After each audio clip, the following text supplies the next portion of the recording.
Hello বন্ধুরা, তোমরা সবাই কেমন আছো? আশা করি ভালো আছো। তো বন্ধুরা, আবার চলে এলাম একটা ছোটোখাটো ব্লগ নিয়ে। তো আজকে আমাদের খাসির মাংস রান্না হবে। অনেক দিন পর নীলের বাবা খাসির মাংস এনেছে। তো দেখো, সব কিছু রেডি করে নিয়ে আমি বসে পড়েছি রান্না করতে। তো এই যে প্রথমে তেল দিয়ে দিলাম, তারপর আলুগুলো ভালো করে ভেজে নেব। আজকে রান্নাটা করব, কোনো প্রেশার কুকারে দেবো না, উনুনেই রান্নাটা করব। তাই পেঁপে দিয়ে রান্না করব যাতে টক করে সিদ্ধটা হয়ে যায়। এই দেখো, পেঁপেগুলো আমি হালকা ভেজে তুলে নিয়েছি। তারপর এখানে আলু ভাজা হচ্ছে, আর এখানে নীলবাবু কি করছে তোমরা দেখো। ও সারাদিন এইরকমই করে। ওকে ফোনে দেখতে যতটা ভালো মনে হয় কিন্তু ততটাও ভালো নয়, প্রচণ্ড দুষ্টু। তো যাই হোক, তো ও ওর মতো খেলছে। এই দেখো, আমার এখানে আলু ভাজা হয়ে গেছে, আমি আলু ভাজাটা নামিয়ে নেব। তো এই দেখো, আলু ভাজা হয়ে গেছে। এবার আমি তেজপাতা আর গোটা গরম মশলা দিয়ে দেবো। ভালো করে নেড়ে চেড়ে এবার পেঁয়াজগুলো দিয়ে দেবো।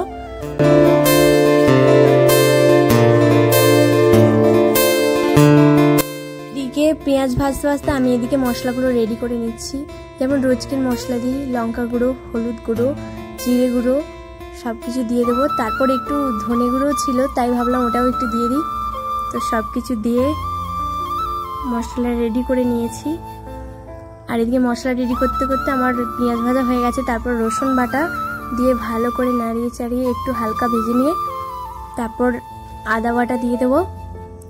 আদা বাটা দিয়ে ভালো করে একটু নাড়িয়ে তারপর টমেটোগুলো কেটে রেখেছিলাম ওটাও দিয়ে দেবো। দিয়ে ভালো করে মশলাটা যতক্ষণ না তেল ছেড়ে যাচ্ছে ভালো করে কষে নেব। আমি আগে কোনো মাংসই রান্না করতে পারতাম না। তো আমার বাবার মাংস রান্না দেখে দেখে, যখন বাবা রান্না করতে আমি বসে বসে দেখতাম। তো দেখে দেখে একটু বাবার মতো চেষ্টা করি, কিন্তু অতটাও ভালো হয় না, তবে মোটামুটি খাওয়া যায়। তো এইদিকে বলতে বলতে আমার এখানে মশলাটা কষা হয়ে গেছে। তারপর আমি মাংসটা দিয়ে দেবো।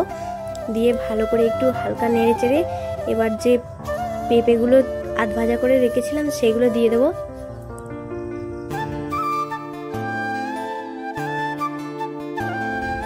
পেঁপে দেওয়ার পর তারপরে একটু হালকা নেড়ে চেড়ে এবার নুন দিয়ে দেবো। নুন দেওয়ার পর তারপরে এবার মাংস থেকে আস্তে আস্তে এবার জল বেরিয়েছে দেখো। তারপরে একটু ঢেকে ভালো করে কষিয়ে নেব। এখানে একটু মিট মশলা ছিল, তাই ভাবলাম ওটা একটু দিয়ে দিই, যদি টেস্টটা ভালো আসে। তো দিয়ে ভালো করে কষিয়ে নিয়েছি।